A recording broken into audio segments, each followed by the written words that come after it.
Genial. Bien.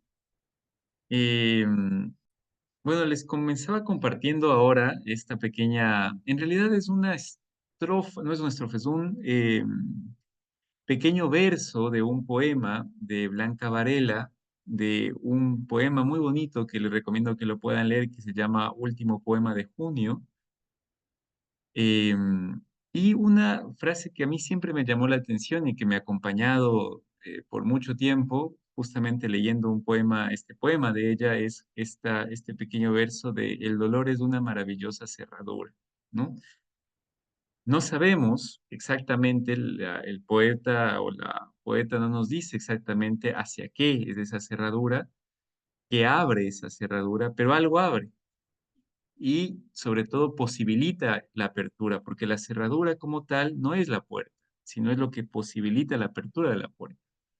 Entonces ya es decisión de nosotros qué hacemos o qué puerta abrimos con esa cerradura que crea estas experiencias que a veces nos resultan a nosotros displacenteras, ¿no?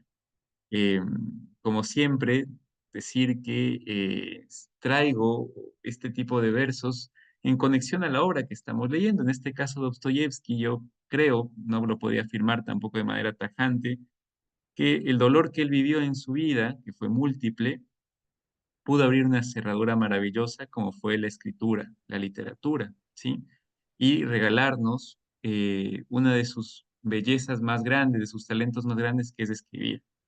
Basta con ver cómo lo hace para saber que realmente encontró su sentido en la vida en medio de tantas dificultades, lo que le permite trascender, lo que le permite crecer.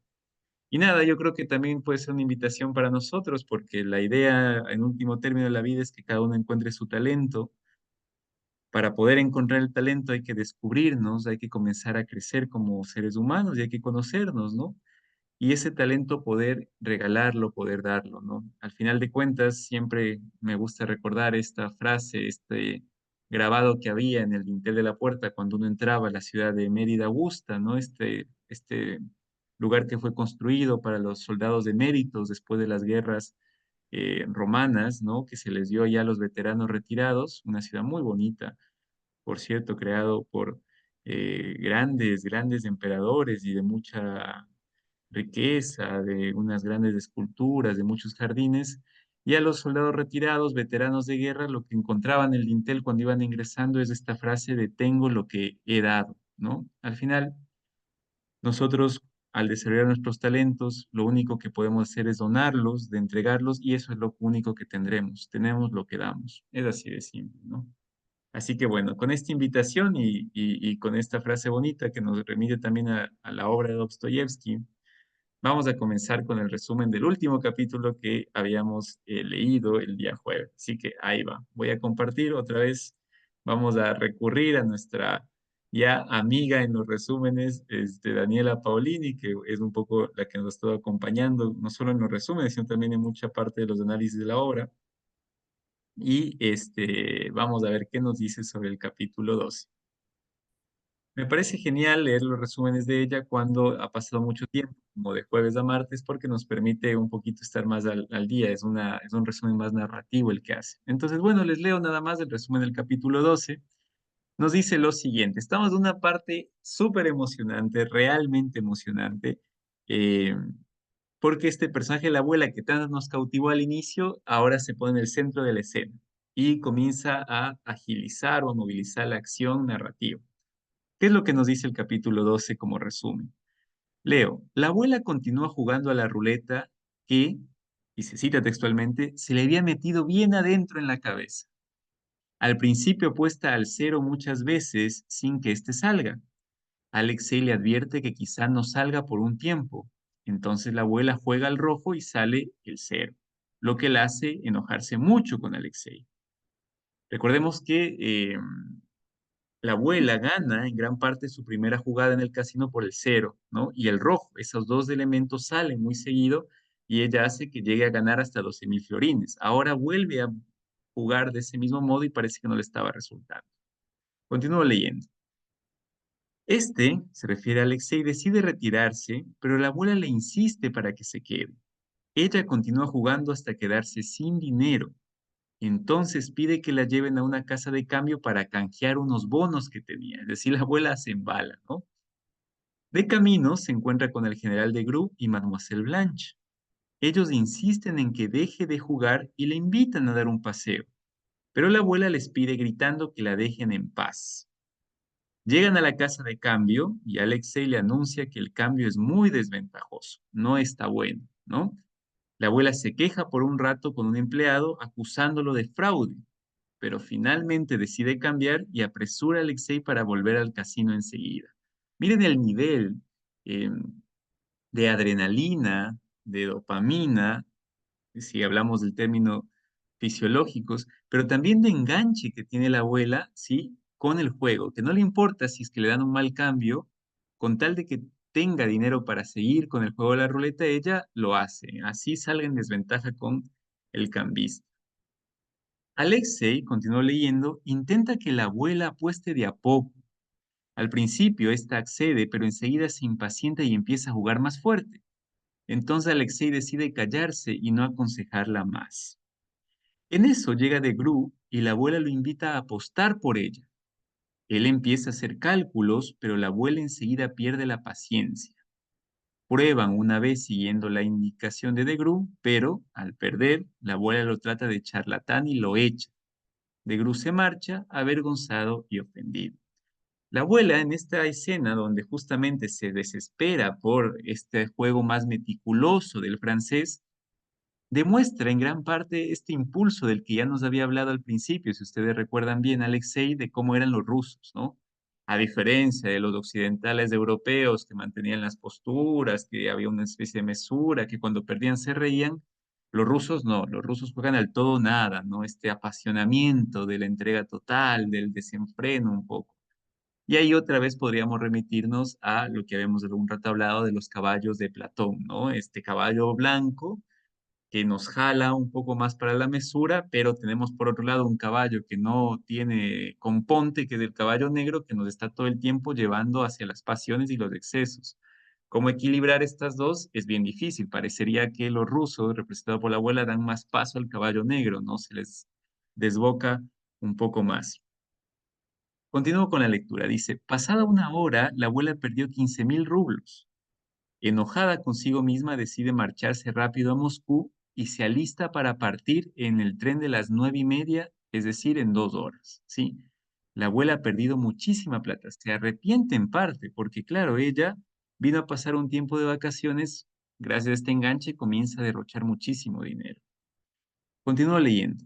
Alexei le cambia los últimos bonos que tiene para marcharse, para el viaje. La abuela manda llamar a Polina, le dice que no la culpa de las frivolidades y tonterías del general y la invita a vivir con ella en su palacio. La abuela le propone a Polina que vaya, que regrese a Rusia y que viva cómodamente con ella, que no le va a molestar, incluso le dice, va, la casa es muy grande y ni siquiera me vas a ver. Tú vas a estar muy independiente, pero ven, ya no sufras de este tormento de estar ahí como en tensión, tratando de agradar a uno y a otro. Esa es la invitación de la abuela. Continúo. También le cuenta que hace 15 años ella prometió reconstruir en piedra una iglesia de madera de los suburbios de Moscú y que ahora se irá a cumplir con lo prometido. Polina le agradece, pero dice que no puede irse ahora.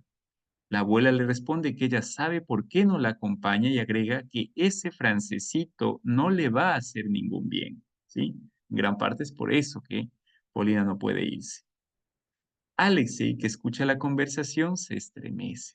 Recordemos los sentimientos que tiene Alexei, ¿no? Finalmente, la abuela se despide y Alexei se va a recostar en su habitación pensando en todo lo que está sucediendo, ¿no? Es un proceso, un soliloquio, como muchas veces tiene Alexei. Decide ir a ver a Mr. Ashley, pero antes de salir, Potapich golpea su puerta. Le cuenta que la abuela demanda su presencia. Corre a encontrarse con ella, que exige ir pronto al casino porque se muere por recuperar lo perdido.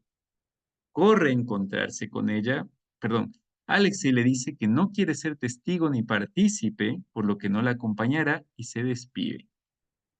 La abuela decide ir sin él, con Potapich. Alexei después se entera por aquel que la abuela perdió todo lo que él le había cambiado. Hasta aquí el capítulo 2. Es decir, la abuela se enganchó, ¿no? ¿No? Y perdió absolutamente todo su dinero en la ruleta, ¿no?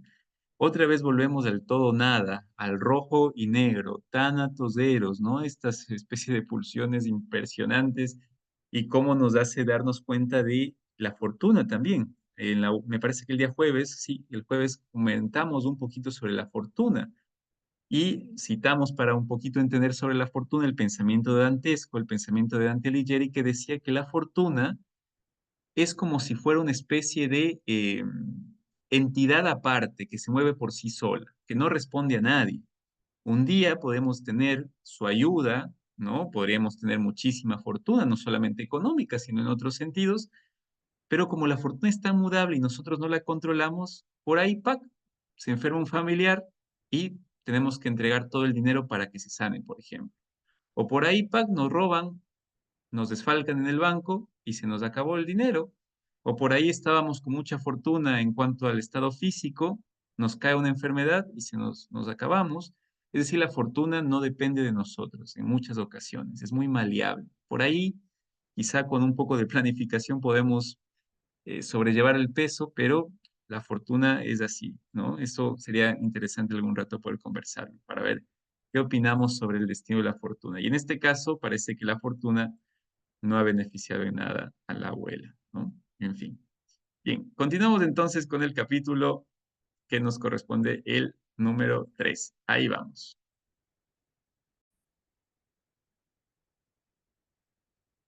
Pueden ver pantalla, ¿no? Sí, Buenísimo. Este, no sé quién nos puede... Alexis, tú que estás de ahí ya listo, nos puede dar porfa leyendo. ya. A ver,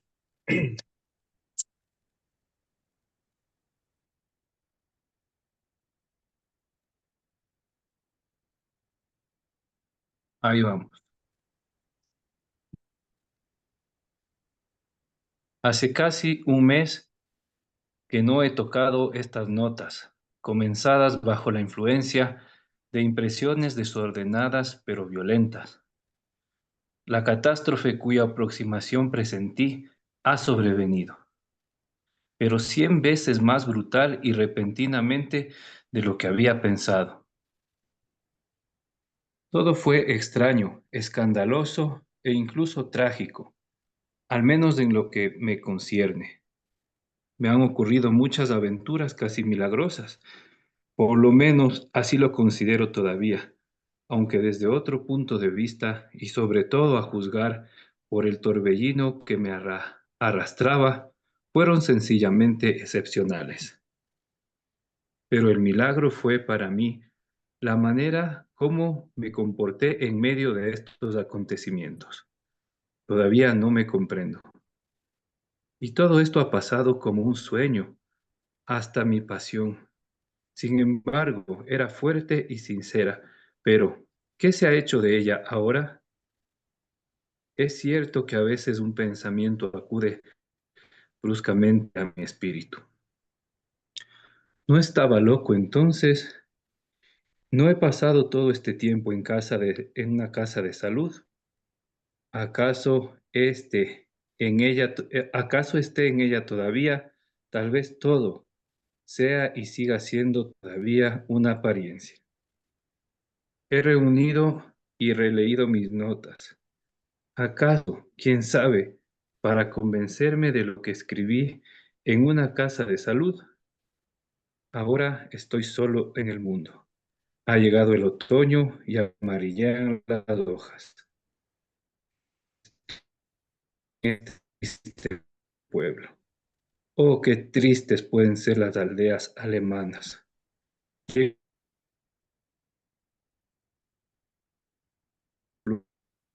Alexis, estás con cortes en tu Bajo conexión. influencia de recientes recuerdos, de toda esa Alessandro, tiempo me ha arrastrado en sus torbellinos y me arrojó. A veces tengo la impresión de que todavía estoy en medio de ese torbellino, que la tempestad va a desencadenarse que va a arrebatarme a su paso.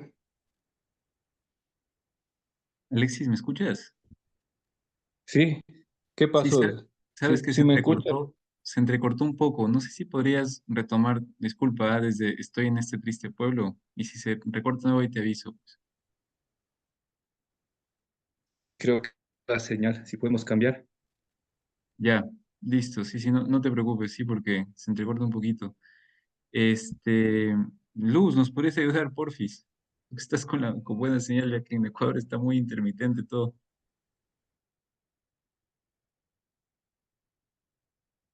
Sí, claro que sí.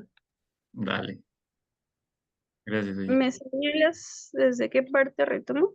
Está reunido, desde acá vamos. Ya, excelente. He reunido y releído mis notas. ¿Acaso, quién sabe, para convencerme de que no las escribí en una casa de salud? Ahora estoy solo en el mundo. Ha llegado el otoño y amarillean las hojas. Estoy en este triste pueblo. Oh, qué tristes pueden ser las aldeas alemanas. Y en lugar de pensar en el porvenir, vivo bajo la influencia de sensaciones apenas desvanecidas, bajo la influencia de recientes recuerdos, de toda esa tempestad todavía próxima que durante un tiempo me ha arrasado en sus torbellinos y me arrojó al fin fuera de ella. A veces tengo la impresión de que todavía estoy en medio de ese torbellino, que la tempestad va a desencadenarse, que va a arrebatarme a su paso bajo sus alas y que, perdiendo el equilibrio y el sentido de la medida, voy a ponerme a girar, girar, girar. Por otra parte, quizá vaya a detenerme y dejar dar vueltas si hago la recapitulación, lo más exactamente posible de todo lo que ha sucedido en ese mes. De nuevo siento el deseo de tomar la pluma y a veces no tengo absolutamente nada que hacer por la tarde. Cosa extraña. Para tener algo en que ocuparme, tomo del mediocre salón de lectura de aquí las novelas de Paul de Kock, traducidas al alemán, que no puedo sufrir. Pero las leo y me sorprendo yo mismo. Diríase que temo que con una lectura o una ocupación seria se pueda romper el encantamiento que acaba de disiparse. Diríase que ese sueño incoherente y todas las impresiones que me ha dejado me son tan queridas que rechazo todo nuevo contacto por temor de que se conviertan en humo. ¿Acaso tiene tanto valor para mí? Sí, claro está. Tal vez lo recuerde dentro de 40 años. Así pues, vuelvo a coger la pluma. Además, todo esto puede contarse ahora con pocas palabras. Mis impresiones ya no son las mismas. Primero terminemos con la abuela. Al día siguiente lo había perdido todo. Tenía que ser así. El que se lanza como ella por este camino desciende cada vez más rápidamente, como si se deslizara en trineo desde lo alto de una montaña nevada. Jugó todo el día hasta las 8 de la noche. No asistí y lo que sé lo supe de oídas. Durante toda la jornada, Potapich estuvo de guardia junto a ella en el casino. Los polacos que dirigían a la abuela se relevaron varias veces. Comenzó por prescindir del polaco, a quien el día anterior había tirado del pelo, y tomó otro, pero el segundo quizá resultó peor todavía. Después de haber despachado también a este, volvió a tomar el primero, que no había abandonado el lugar, y que durante todo el tiempo de su desgracia no había dejado de rondar en torno a su sillón, sacando constantemente la cabeza por encima de su hombro, cosa que al fin hizo que la abuela se sintiera poseída por una verdadera desesperación. El segundo polaco tampoco quiso abandonar su sitio por nada del mundo. Uno se instaló a la derecha de la anciana y el otro a su izquierda. No hacían más que disputar e injuriarse a causa de las posturas y de la marcha del juego, tratándose de pillos y demás lindezas polacas. Luego se reconciliaban y hacían las posturas a la buena de Dios. Cuando disputaban, cada uno ponía por su lado, uno al rojo, por ejemplo, y el otro al negro. En resumen, hicieron que la abuela perdiese de tal modo la cabeza que, casi con lágrimas en los ojos, pidió a un viejo croupier que la defendiera y echara a los polacos. Lo que se hizo inmediatamente, a pesar de sus gritos y de sus protestas. Los dos vociferaban a la vez, pretendiendo que la abuela les debía dinero, que les había engañado, que había se comportado villanamente con ellos. El desgraciado de Potapich me contó todo esto llorando aquella misma noche, y volvía a lamentarse, diciendo que los dos se habían llenado los bolsillos, que él les había visto robar el dinero descaradamente y metérselo en los bolsillos. Uno de ellos, por ejemplo, pidió 5 Federicos a la abuela por su trabajo y los ponía en la ruleta al lado del dinero de la abuela. Si ella ganaba, él gritaba diciendo que era él quien había ganado y que la abuela había perdido. Cuando los echaron, Potapich intervino y declaró que tenían los bolsillos llenos de oro. La abuela rogó inmediatamente al croupier que tomara sus disposiciones, y a pesar de los grandes gritos de los polacos, apareció la policía y les fueron vaciados los bolsillos en beneficio de la abuela. Mientras tuvo dinero, la anciana gozó de un manifiesto prestigio a ojos de los croupiers y de la dirección del casino. Poco a poco, su fama se extendió por toda la ciudad. Los bañistas de todo el país, desde los más sencillos a los más ilustres, acudían a contemplar a un ville comiese russe tombé en enfance, que ya había perdido varios millones. Pero la abuela ganó poco, muy poco, con desembarazarse de los 2 polacos. Inmediatamente apareció en su lugar un tercero, ofreciéndole sus servicios. Este hablaba el ruso con toda perfección y vestía como un caballero, aunque se parecía a un lacayo. Tenía un enorme bigote y mucho amor propio. También besaba las huellas de los pasos de la paní y se ponía a sus pies, pero trataba con arrogancia a todos los que le rodeaban y ordenaba como un déspota. En una palabra, no se comportaba como un servidor, sino como el señor de la abuela. Constantemente, a cada jugada, se volvía a ella y le juraba con los juramentos más horribles que era un caballero honorable y que no se quedaría ni con un céntimo. Repetía con tanta frecuencia estos juramentos que ella acabó por tenerle miedo. Pero como al principio este caballero parecía haber corregido su juego y comenzó a ganar, la abuela no se decidió a deshacerse de él. Una hora más tarde, los 2 primeros polacos expulsados del casino reaparecieron tras el sillón de la abuela y le ofrecieron de nuevo sus servicios e incluso hacer sus recados. Potapich me juró que el caballero honorable cambiaba guiños con ellos y que hasta les había puesto algo en la mano. Como la abuela no había comido y casi no se movía de su sillón, uno de los polacos pudo efectivamente serle útil. Corrió al comedor del casino a buscarle una taza de caldo y luego té. Los dos fueron allá. Pero al final de la última jornada, cuando todo el mundo pudo darse cuenta de que ella perdía su último billete de banco, había hasta 6 polacos detrás de su sillón, que hasta entonces no habían sido vistos. Y cuando la abuela perdió sus últimas monedas, no solamente no le escucharon, sino que ni siquiera le prestaban la menor atención, inclinándose sobre la mesa por encima de su hombro, recogiendo el dinero, dando órdenes, haciendo jugadas, disputando, interpelando con familiaridad al caballero honorable. En cuanto a este, casi había olvidado la existencia de la abuela, y cuando la abuela, completamente arruinada, regresó a las 8 al hotel, 3 o 4 polacos no pudieron decidirse aún a dejarlo. Corrían junto a su sillón, hablando a voz en grito y asegurando que la abuela los había engañado y les debía dinero. De este modo llegaron al hotel, donde por fin fueron echados a puntapiés. Según los cálculos de Potapich, la abuela había perdido aquel día, además del dinero que había perdido la víspera, hasta 90.000 rublos. Todas las obligaciones al 5%, renta sobre el Estado, acciones que poseía, las había cambiado una tras otra. Me sorprendía que ella hubiese podido resistir 7 u 8 horas sentada en su sillón y casi sin abandonar la mesa.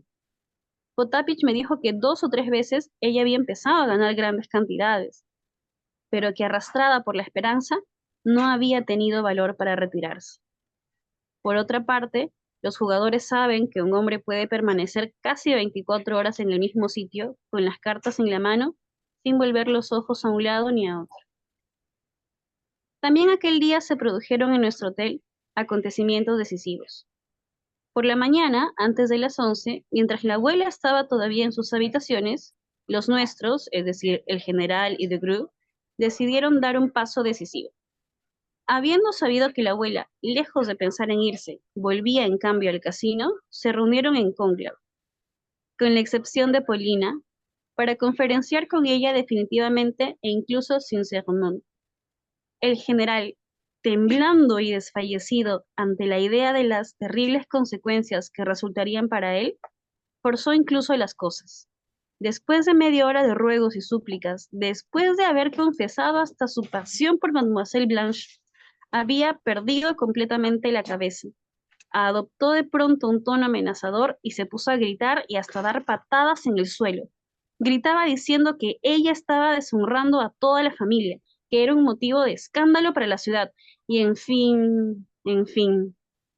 Está manchando el nombre de Rusia, señora, gritó, y para esto hay una policía. Para terminar de una vez, la abuela lo echó a bastonazos, en el sentido literal de la frase.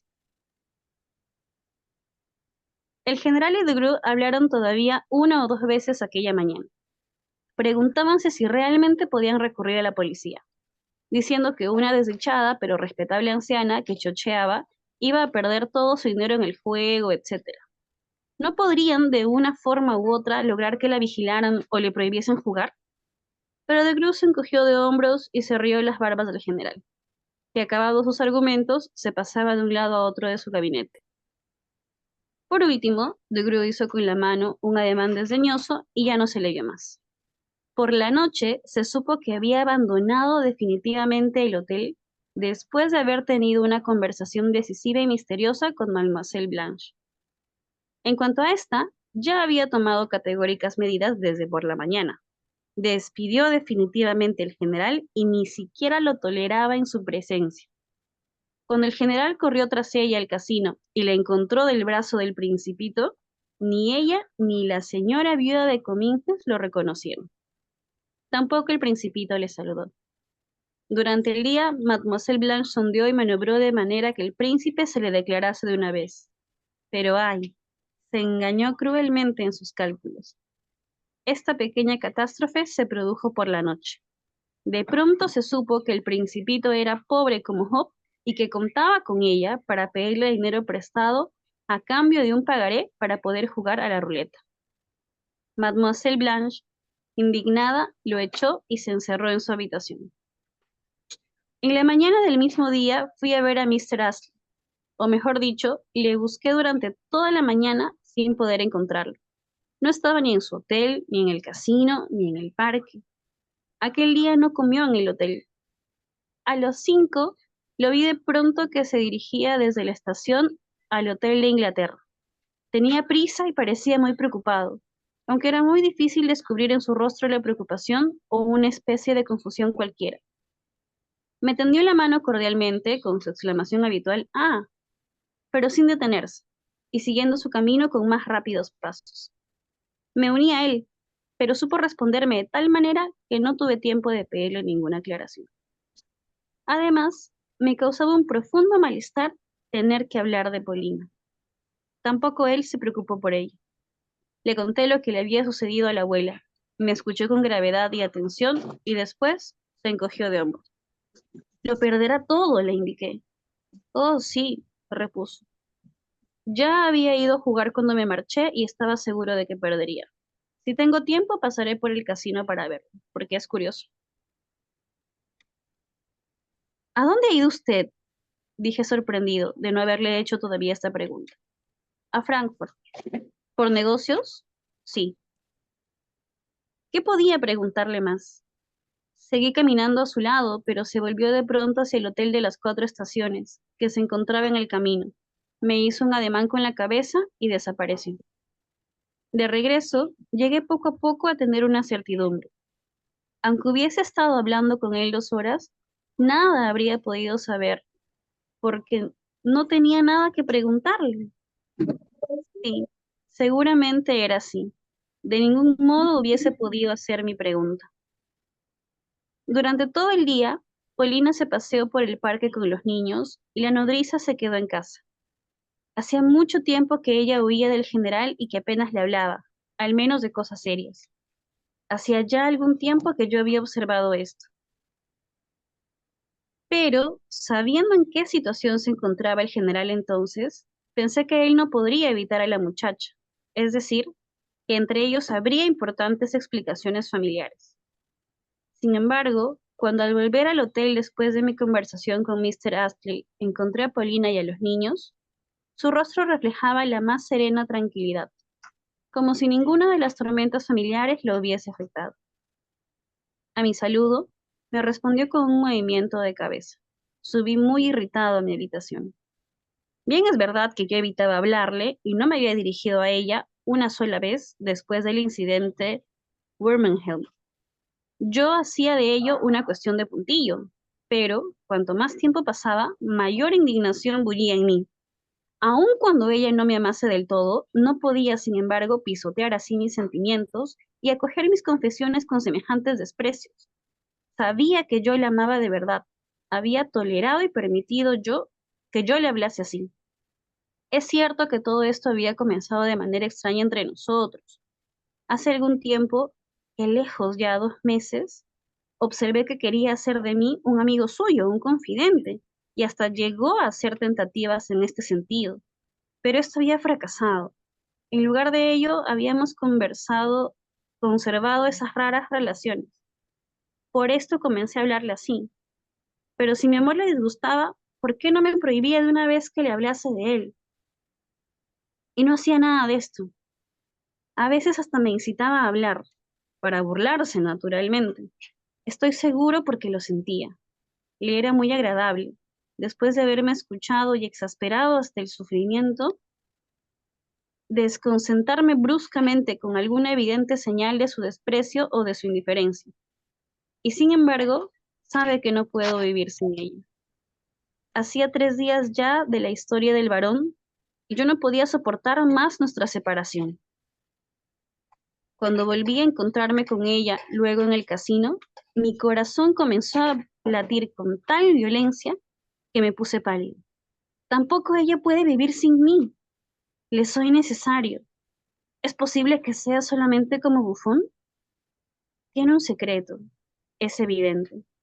Su conversación con la abuela me ha hecho daño en el corazón, porque le he pedido 1000 veces que fuera sincera conmigo, y sabe que estoy realmente dispuesto a dar mi vida por ella, pero siempre me ha apartado con desdén, o en lugar del sacrificio que le ofrecía de mi vida, exige de mí actos extravagantes, como el otro día con el varón. ¿No es indignante? ¿Y Mr. Astley? Aquí las cosas se hacen francamente incomprensibles, y sin embargo, Señor, qué sufrimiento el mío. De regreso a mi casa, en un acceso de furor, cogí la pluma y garrapateé lo que sí. Polina Alexandrovna, veo claramente que el desenlace se acerca. Claro está que le alcanzará también a usted. Por última vez le pregunto, ¿le es a usted necesaria mi vida? Si soy útil para lo que sea, disponga de mí. Por el momento, me paso en la habitación la mayor parte del tiempo. No voy a ninguna parte. Si es preciso, escríbame o mándame llamar. Metí la nota en un sobre y se la di al criado del piso para que se la llevase, con la orden de entregársela en propia mano. No esperaba respuesta, pero 3 minutos después volvió el criado y me transmitió un saludo de su parte. Alrededor de las 7 me dijeron que el general quería verme. Estaba en su gabinete, vestido como si se dispusiera a salir. Su sombrero y su bastón estaban sobre el diván. Al entrar me pareció verlo en medio de la habitación, perniabierto y cabizbajo, hablando solo.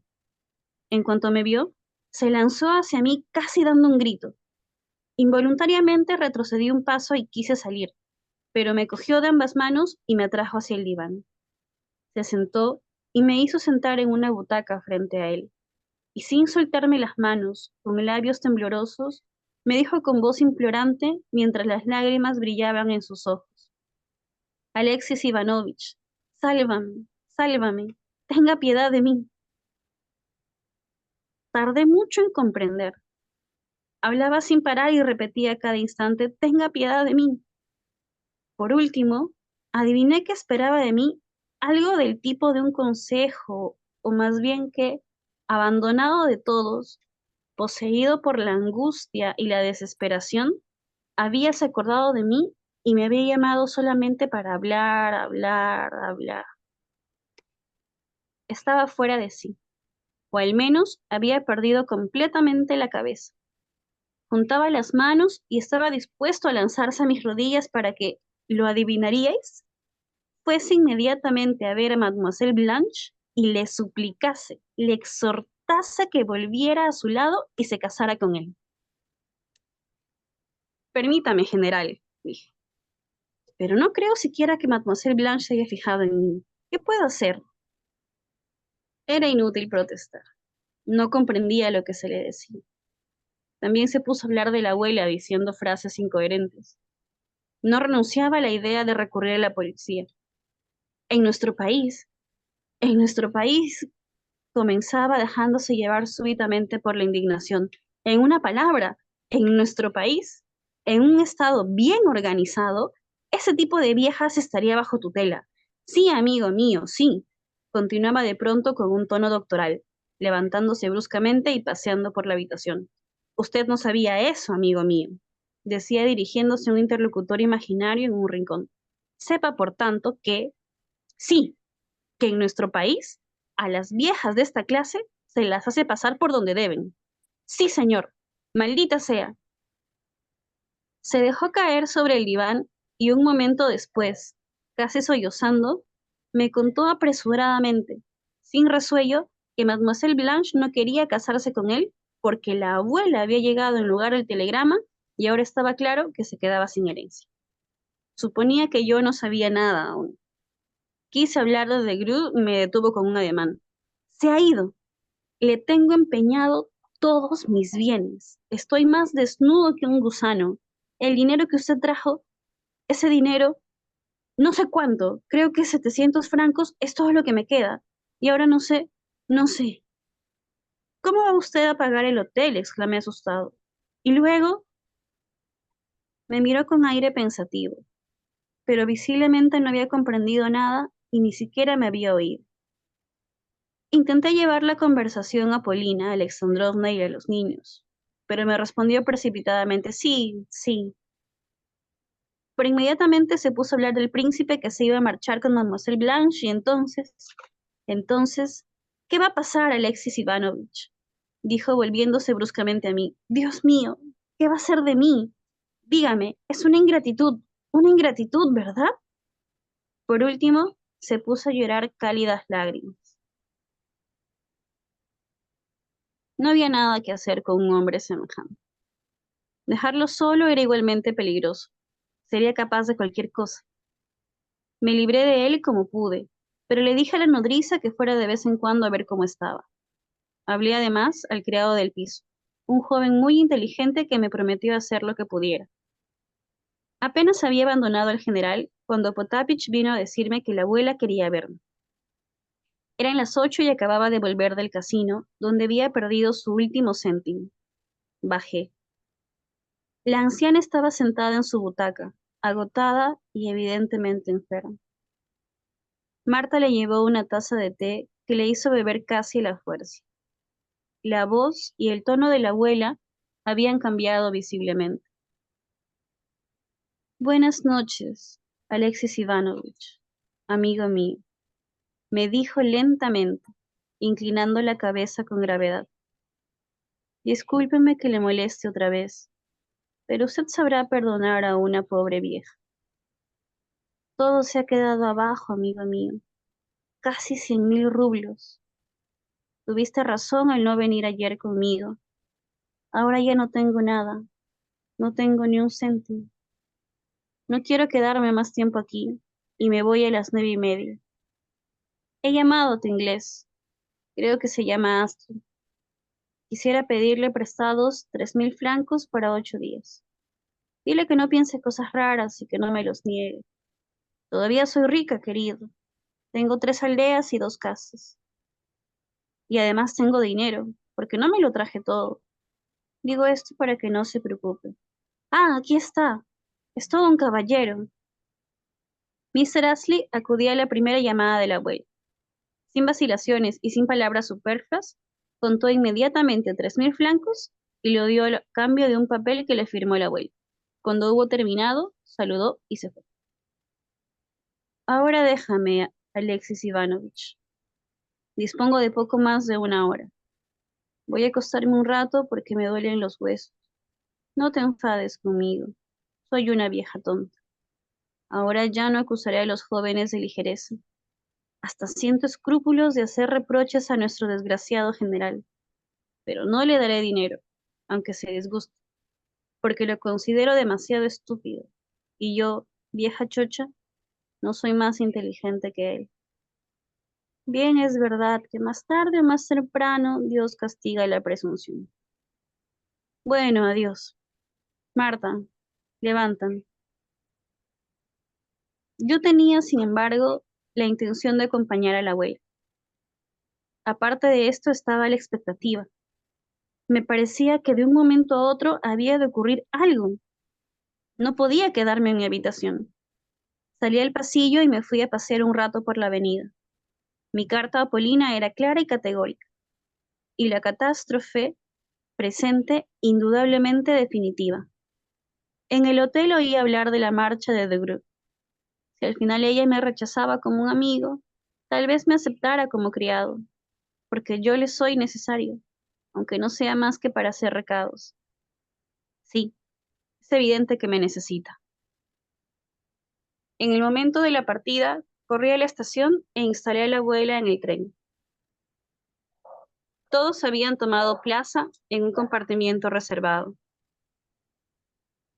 Gracias por tu desinteresada solicitud, me dijo despidiéndose. Repite a Praskovia lo que le dije ayer. La espero. Volví al hotel. Al pasar ante las habitaciones del general, encontré a la nodriza y me informó sobre el estado de su amo. Bien, señor, me respondió tristemente. Entré, pero a la puerta del gabinete me detuve estupefacto. Mademoiselle Blanche y el general reían a carcajadas. La señora viuda de Cominges estaba también allí, sentada en el diván. El general, visiblemente loco de alegría, decía toda clase de absurdos y tenía excesos de hilaridad nerviosos y prolongados que llenaban su rostro de numerosas y pequeñas arrugas y hacían desaparecer sus ojos. Supe más tarde, por la propia Mademoiselle Blanche, que después de haberse apartado del príncipe y sabido la desesperación del general, había querido consolarlo y hacerle una pequeña visita. Pero el pobre general ignoraba que en aquel minuto su suerte estaba decidida y que Mademoiselle Blanche ya había empezado a hacer sus maletas para irse el día siguiente a París en el primer tren de la mañana. Después de haberme quedado un instante en el umbral del gabinete, renuncié a entrar y me retiré sin que me advirtieran. Subí a mis habitaciones. Al abrir la puerta, distinguí en la semioscuridad una silueta sentada en una silla de un rincón, cerca de la ventana. Me acerqué rápidamente, miré y me quedé sin aliento. Era Paulina. Gracias, Luz.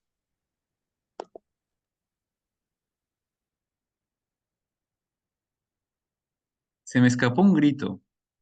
Bien, ¿qué le pasa? Me preguntó con voz extraña. Estaba pálida y parecía de mal humor. ¿Qué me pasa?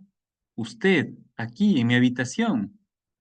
Cuando voy a un sitio voy toda entera. Es mi costumbre. Lo verá usted enseguida. Encienda una bujía. Obedecí, se levantó, se acercó a la mesa y dejó ante mí una carta abierta. Lea, me ordenó. Es letra de Gru, exclamé tomando la carta. Mis manos temblaban y las líneas bailaban ante mis ojos. He olvidado los términos exactos de esa carta, pero aquí está, si no palabra por palabra, idea por idea.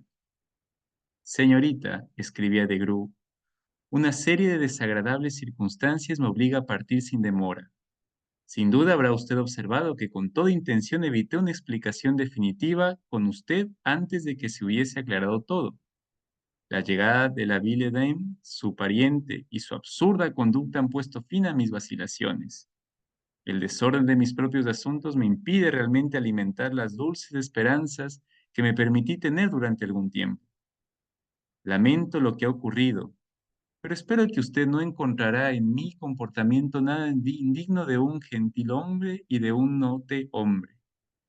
Habiendo perdido casi todo mi dinero en pagar las deudas de su padrastro, me veo reducido a la necesidad de utilizar lo que me queda.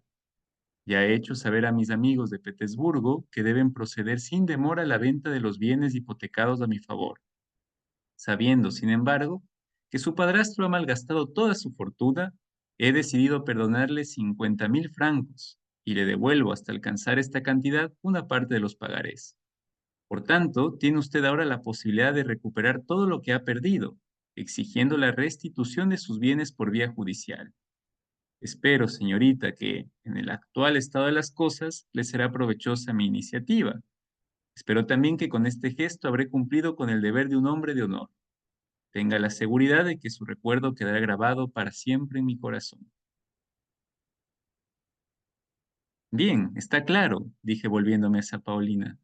¿Acaso esperaba usted otra cosa? Dije con indignación. No esperaba nada, respondió ella con una calma aparente, pero había como un estremecimiento en su voz. Hace tiempo que tenía formada mi opinión. Leía en sus pensamientos. Pensaba que yo buscaba, que insistiría. Se detuvo y en medio de su frase se mordió el labio y se calló.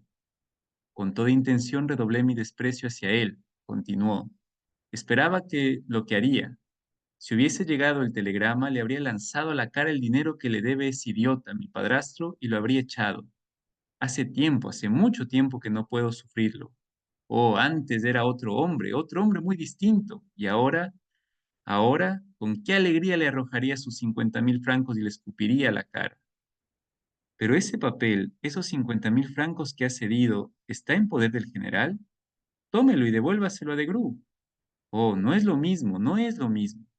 Sí, es verdad. ¿Para qué sirve ahora el general? ¿Y la abuela? Pregunté de pronto. Paulina me miró con aire distraído e impaciente. ¿Por qué la abuela? Preguntó de mal humor. No puedo ir a su casa. No quiero pedir perdón a nadie, añadió con tono exasperado. ¿Qué hacer? Pregunté. Pero ¿cómo? ¿Cómo podía usted amar a de Gru? Es un canalla, un canalla. ¿Quiere usted que lo mate en duelo? ¿Dónde está? En Frankfurt. Se quedará allí 3 días. Una palabra suya y me voy mañana en el primer tren, dije con una estúpida exaltación. Se echó a reír. Sí, y quizá él le dijera, devuélvame primero los 50.000 francos. ¿Y por qué se batiría? ¡Qué estupidez! Pero, ¿de dónde? ¿De dónde sacar esos 50.000 francos? Repetí rechinando los dientes como si fuera posible recogerlos de pronto del suelo. Escuche, ¿y Mr. Ashley? Le pregunté mientras se me ocurrió una idea extraña. Sus ojos brillaron. ¿De qué? ¿De manera que tú quieres que te deje por ese inglés? Dijo mirándome con una mirada penetrante y con una sonrisa amarga.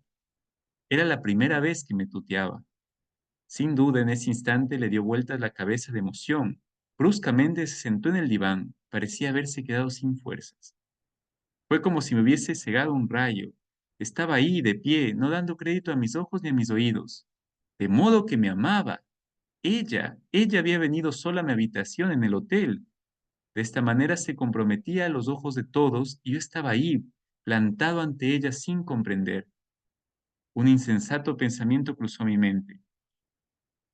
Paulina, concédeme solo una hora. Espera aquí solo una hora y vuelvo. Es indispensable, ya verás, quédate, quédate. Y salí de la habitación corriendo sin responder a su mirada interrogante. Me gritó algo, pero no me volví. Sí, a veces la idea más loca, más imposible en apariencia, se fija con tal fuerza en nuestro espíritu que uno acaba por creerla realizable. Es más, si esta idea está vinculada a un deseo violento, apasionado, es acogida finalmente como algo fatal, como algo que no puede dejar de ser ni de llegar.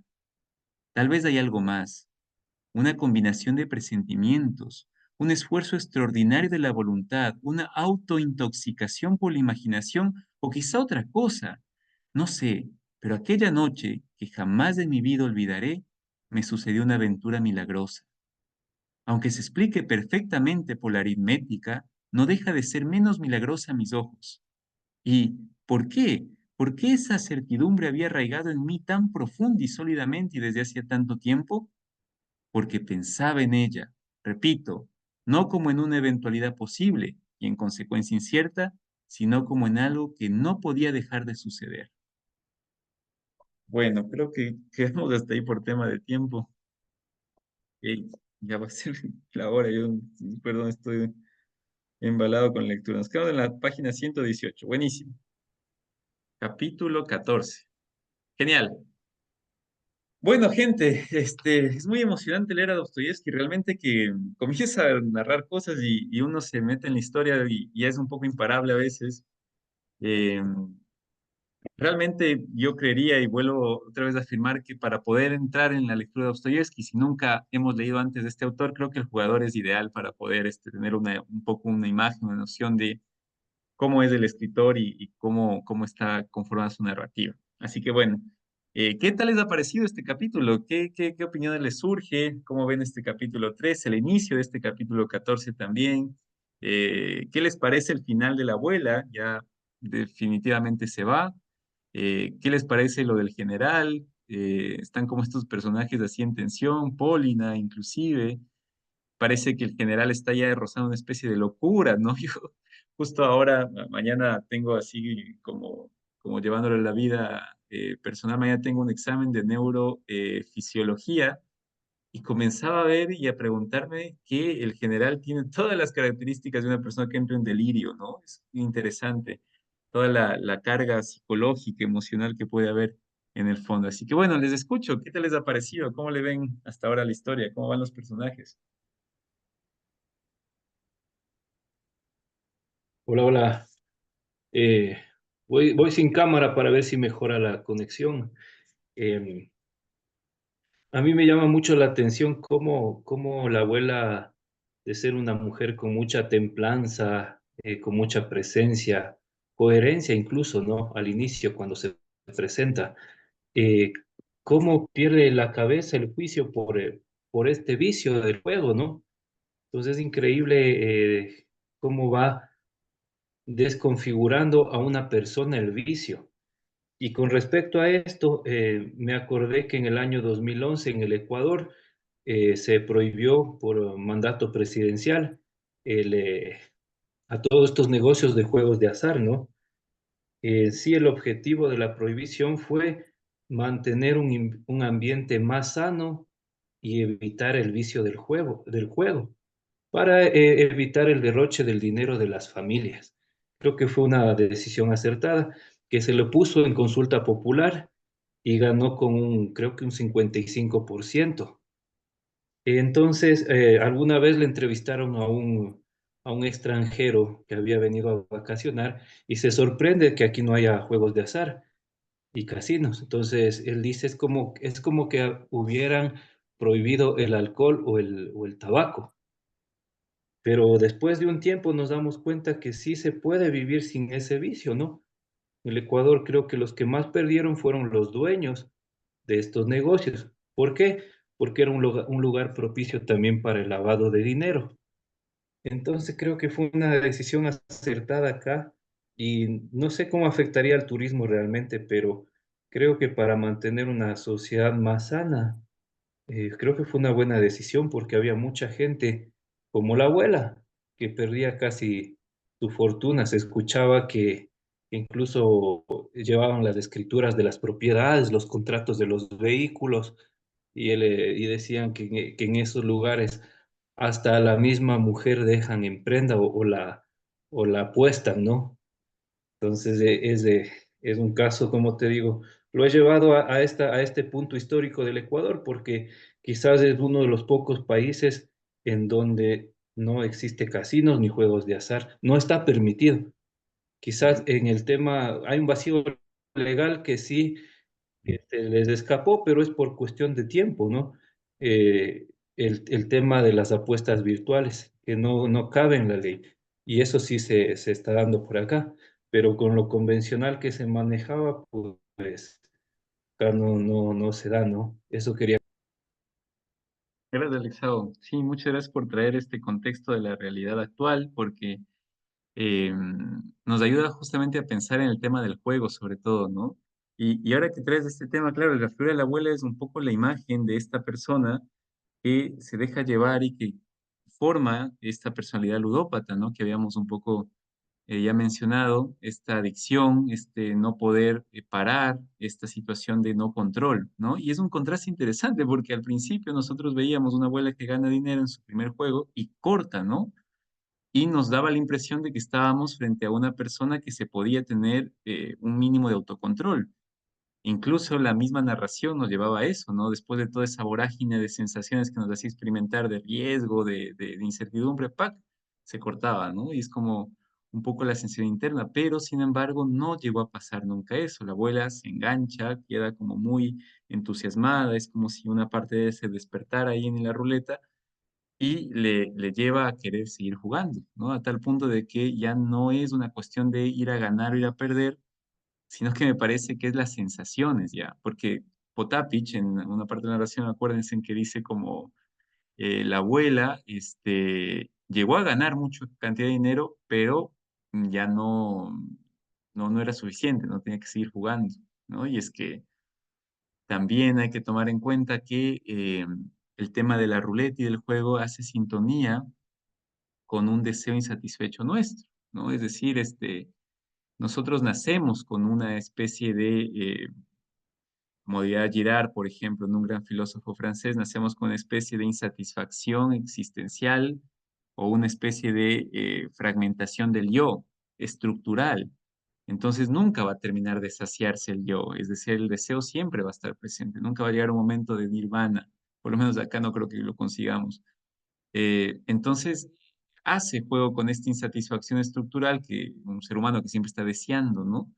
Y puede proyectarse esto en el juego, ¿no? Y como tú dices, en Ecuador se cortó esto. Ahora habría que pensar que las personas como la abuela, por ejemplo, yo no sé si la abuela de aquí pueda llegar a, imaginando ya esta narrativa, si puede llegar a Rusia y estar tan tranquila como si no hubiera pasado nada. Yo creería que la abuela va a seguir queriendo jugar de algún modo, encontrará una manera similar de compensar esta falta de la ruleta quizá en su lugar, ¿no? Es decir, más allá de los juegos de azar, creo que mucho depende de la persona, ¿no? Es decir, también de cómo la persona tiene, no sé, una configuración interna que le lleva a engancharse de un modo, ¿no? Puede ser un poco eso. Así que es interesante, es un tema social bastante complejo, no quiero que irlo abriendo.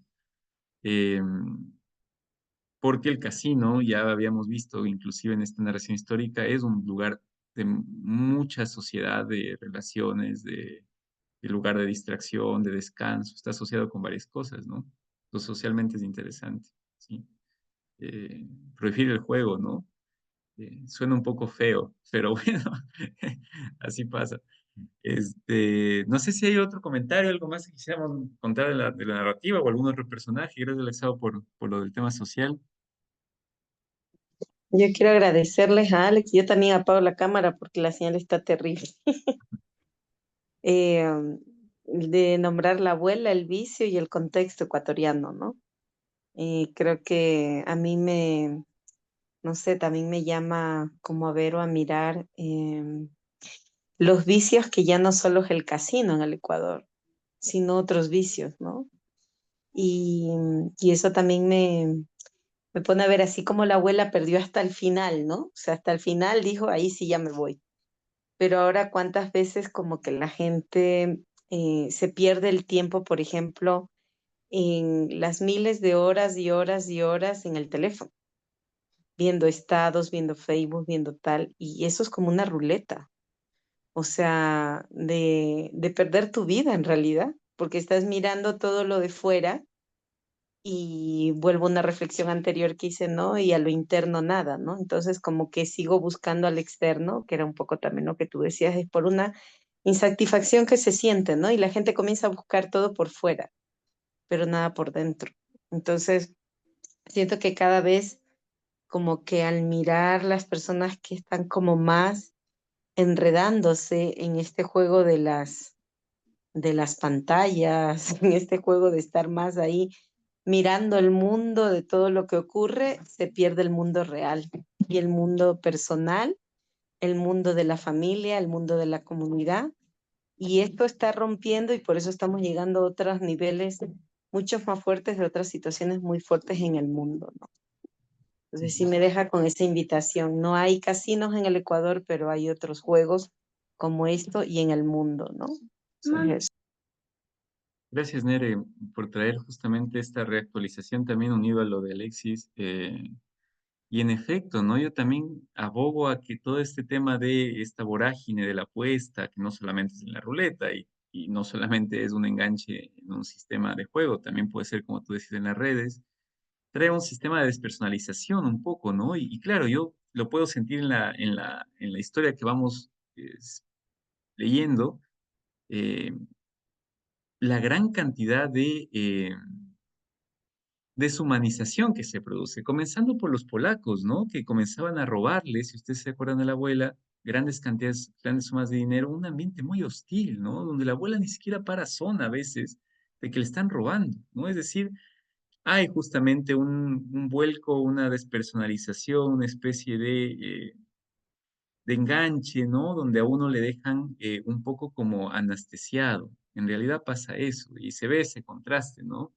Y la abuela termina esta situación un poco estremecedora, a mí me parece muy estremecedora, agotada, triste, insatisfecha, deprimida, a tal punto que la potencia con la cual nosotros empezamos a sentir a la abuela, ¿no? Que llega como, uff, con una fuerza terrible, acaba como muerta. Eh, Podríamos decir que pasó de la vitalidad con la que vino a la completa, no sé, como reducción, ¿no? Como empequeñecimiento, o sea, es el alma más chiquita, ¿no? Un modo de decirlo. Así que sí, esto nos trae como un reto, ¿no? El ver esto de los vicios, de enganches. Ahora es curioso porque realmente la tecnología, sobre todo las redes sociales hoy en día, han logrado enganchar con la atención, ¿no?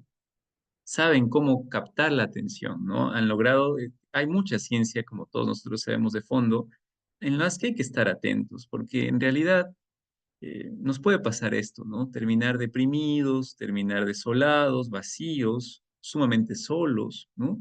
Si es que nos dejamos llevar por temas como lo de las redes. Recordemos que el estado del cerebro, si no es del estado de atención, el cerebro, por naturaleza, está en un estado de desatención. Recordemos, por ejemplo, el hombre primitivo que tenía que salir a cazar, no podía estar prestando atención solamente en la presa, tenía que estar prestando atención en la presa y en todo el ambiente para que no venga y le devore un león, por ejemplo, ¿no?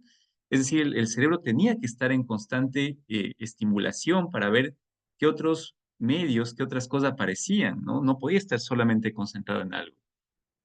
Ya con la evolución es que nosotros podemos educar la concentración, pero el sistema de concentración de nosotros no ha cambiado mucho tampoco. Es decir, el cerebro sigue pugnando por estar todo el tiempo enganchado y las redes han logrado que los estímulos que se nos presentan a nosotros sean demasiado fuertes, novedosos todo el tiempo y esa novedad que nos trae las redes pues nos mantiene enganchados, ¿no? Como un sistema de ruleta también.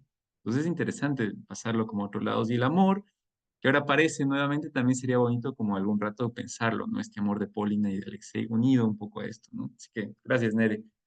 Muy bien, no sé si hay otro comentario más. Bueno, en mi caso, yo me siento emocionalmente agotada. Ha sido un capítulo muy intenso y se me ha roto el corazón varias veces por los personajes.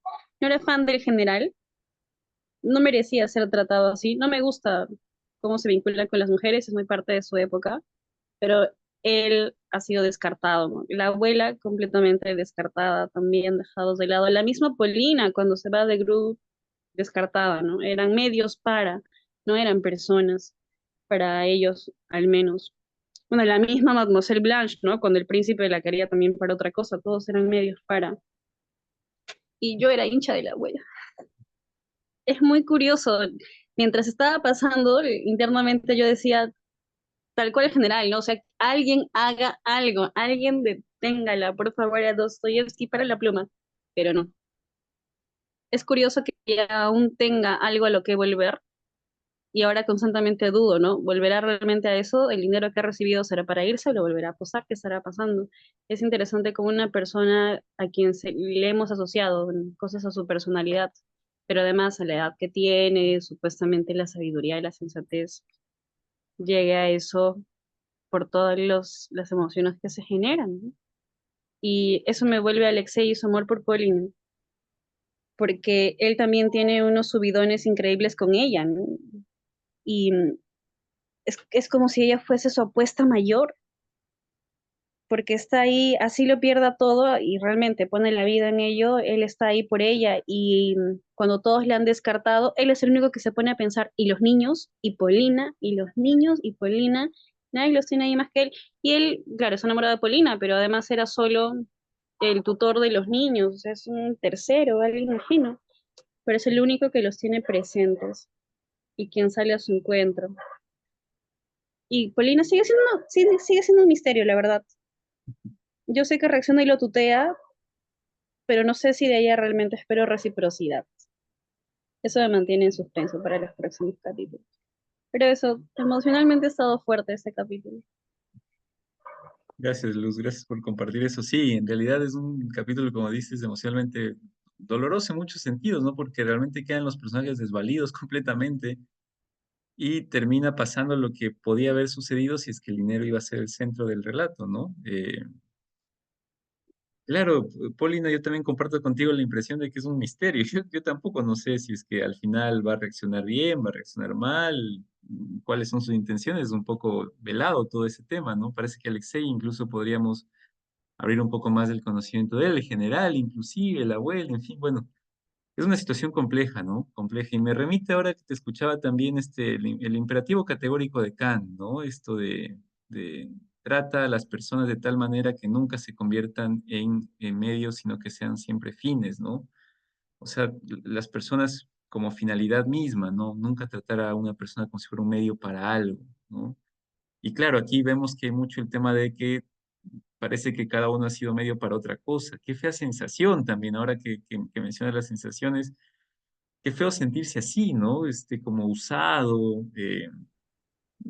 no sé, es una situación también, no solamente ya de una pobreza económica, sino una pobreza psicológica, una pobreza espiritual, ¿no? El hecho de sentir que ha sido como usado y después tener que estar rogando el general, ¿no? Y en esta situación de pedirle que por favor no se vaya, se quede, esta situación un poco de rogar amor, ¿no? En fin, difícil, ¿no? Fuerte. Y ahora esta relación con Paulina que se abre, no sabemos de qué va a terminar. Gracias, Luz. No sé si hay algún otro comentario más, alguien más quisiera comentar algo más para ir cerrando. Yo quería comentar algo. Ricky, Hola, con todas noches. Dada la oportunidad del cambio horario de la luz, me, me puse a conectarme hoy. Sin duda la abuela le agarramos cariño, le agarró un cariño a todos, ¿no? A la abuela por su carácter y por su determinación al momento de iniciar esto del juego, pero también dio una pena, ¿no? Una tristeza ver cómo le fue consumiendo esto de la ludopatía al fin de que terminaron como se espera, ¿no? Perdiendo todo, deprimida y todo, perdiendo su fortuna. Entonces, sí me dio también un poco de esa, lamentar, ¿no? Cómo va terminando cada uno de los personajes en medio de este vicio. Comentando también lo que decía Alex, que si bien es cierto que la ley prohibió que aquí se desarrollen esos juegos de azar o los casinos, sin embargo, existen juegos clandestinos, ¿no? Y también bueno, yo he conocido de parte de otras personas que acuden a estos juegos y son camuflados, ¿no? Clandestinos, lugares de apuestas. Sí existen en Quito, y he visto dónde, pero no son así llamativos como a la vista de todos, ¿no? Como son los casinos. Pero existe eso y también con lo que decía Nere de las redes sociales están prácticamente diseñadas para atraparte y consumir tu tiempo para que consumas toda la propaganda, las redes, videos, etcétera. Eso también comentábamos la vez anterior, ¿no? Que todos estos juegos de azar, los casinos están diseñados prácticamente con profesionales, me parece, de psicología y de marketing, etcétera, porque desde la puerta, desde el tapete, desde las personas que te atienden y las que están encargadas de todo, están diseñadas y tienen el fin de no dejarte ir, sino hasta que juegues y pierdas todo. Mm. Porque en los casinos se ve que hay luces, colores brillantes. Es como se menciona algo de la atracción a las luces, como los mosquitos a la luz, ¿no? Todos se acercan a la luz y se quedan ahí. Funciona de la misma manera los locales comerciales, por ejemplo, en los centros comerciales.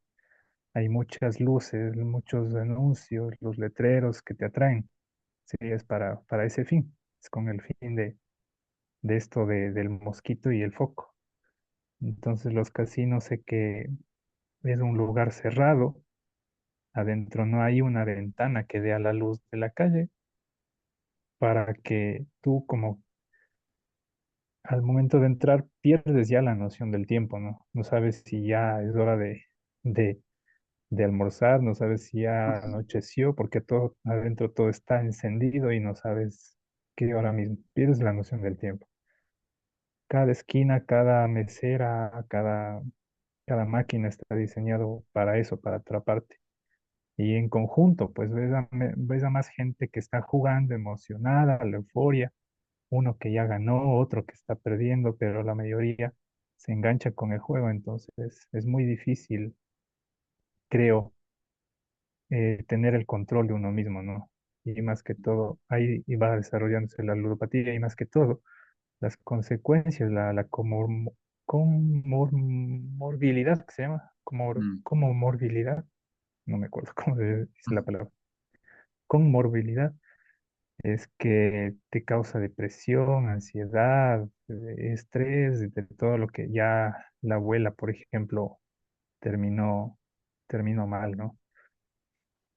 Entonces, o sea, es muy complicado. Y esto de las redes sociales también igualmente están diseñadas para atraparte. El scroll que se llama está diseñado para eso mismo, el algoritmo, por ejemplo. A mí que me encanta la Fórmula 1, carreras, etcétera. Paso viendo videos de eso y ya le di un video me gusta a un video de la Fórmula 1 y a los siguientes videos me siguen saliendo lo mismo y lo mismo y lo mismo y lo mismo. Si me engancho, está totalmente diseñado para no dejarte despegarte del teléfono. Claro.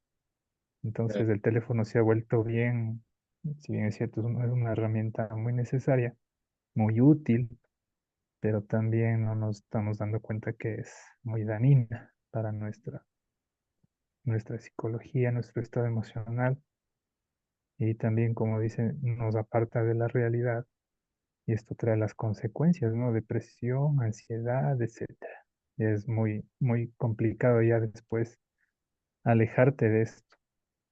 Es muy difícil despegarte ya de un teléfono. Y bueno, claro, es parte ya un poco de nuestra vida, ¿no?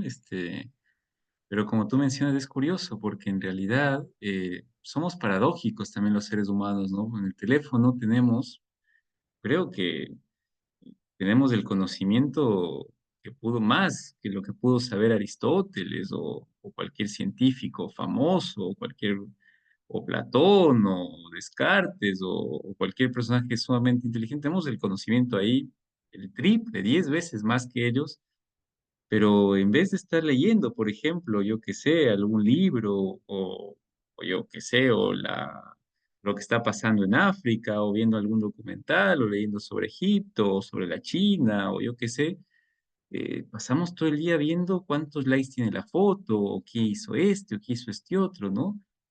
Es francamente asombroso, porque realmente se pierde el tiempo, ¿no? Y yo creo que la valentía, en el fondo, ahora, sobre todo en esta época, valiente es aquel que sabe administrar su tiempo. Creo que eso es ahora la nueva valentía, ¿no? Y el que sabe administrar su tiempo para desarrollar sus talentos, ¿no? Como tú dices, hay mucho enganche en ese tema. Entonces, yo creo que en el teléfono, en el celular, tenemos todo el conocimiento del mundo. Tenemos la biblioteca de Alejandría por 100. Es más, está ahí el conocimiento ya no en potencia, sino en acto. Es todo el conocimiento ahí, listo para nosotros, ¿no? Pero no lo usamos. ¿no? No lo usamos. Preferimos estarnos todo el tiempo viendo el ombligo. Cosa curiosa, ¿no? Cosa muy curiosa. Y bueno, ojalá que podamos seguir hablando sobre esto, muy interesante, ¿no? También me parece un tema que podríamos seguir con como expandiendo en la conversación, esto que tú decías, Ricky, también rescata sobre los efectos, ¿no? Que van causando las luces, los sonidos, lo que suele conocerse como este famoso efecto priming, ¿no? Que tiene que ver un poco con la memoria no declarativo, la memoria no consciente, que nos hace saber, por ejemplo, que las luces nos enganchan por una cosa, los colores, ¿no? Todo eso tiene que ver con una parte no consciente nuestra que nos lleva a sentir ciertas emociones, nos modulan ciertos estados de ánimo. No es lo mismo, por ejemplo, un efecto priming, claramente, si cuando vamos a una consulta médica y está todo de blanco, pues el blanco nos calma. Imagínense, por ejemplo, a alguien que vaya a entrar a un quirófano y que antes de anestesiar le llegue a un cuarto negro con paredes pintadas de rojo, sería terrible, pues, ¿no? Bueno, ese es el efecto priming, hay una sensación que nos produce los colores, las luces, los sonidos, ¿no? Seguiremos conversando, pero bueno, diseñado para eso. claro, Dime, exactamente. un rato, en eso sí, claro, es el color también que nos atrae, nos calma o nos anima o nos deprime. También he escuchado de alguien que trabajaba en un bar, que por ejemplo a los clientes les recibías bien y les dabas de, qué sé yo, palomitas de maíz o canguil, pero lo que más ofrecían ahí es maní salado. Entonces él te recibía a los clientes y en la barra un platito con maní de bienvenida, ¿no? Ujú. Pero eso tenía ese truco de que tú mientras comías el maní, como era salado, te daba sed, entonces ya te incitaba a comprar una Coca-Cola, una cerveza, un cóctel, lo que sea. Entonces, el maní no era solo por amabilidad para recibir al cliente, sino que era el truco para que consuma. Claro. Y es ese mismo efecto que causa el casino y todo lo que estamos hablando. Sí, es un efecto priming que a través de un estímulo buscas estimular otro estímulo más, ¿no? Es como el efecto previo al estímulo que realmente quieres producir, ¿no? En cierto sentido. Y que está presente en todo, en realidad, en nuestra vida, ¿no? Está siempre como en todo momento. Es decir, esto lo vivimos, es parte de nosotros. Pero bueno, gracias Ricky por tu comentario muy valioso. Gente, nos encontramos de aquí el jueves para seguir con el fin del capítulo 14, iniciar un poco el 15. Ya ciertamente la próxima semana damos por finalizado ya el libro porque son 17 capítulos, o sea que ya lo acabaremos la siguiente semana. Eso, gente, cuídense mucho, nos veremos, pasen bonito martes y ya nos estamos hablando. Gracias, linda noche. Chao, chicos, linda Chao, buenas noche. noches. Chao, chao. Chao, chao. Gracias Descansen. por todo. Chau, chau. Gracias, chao, descansen.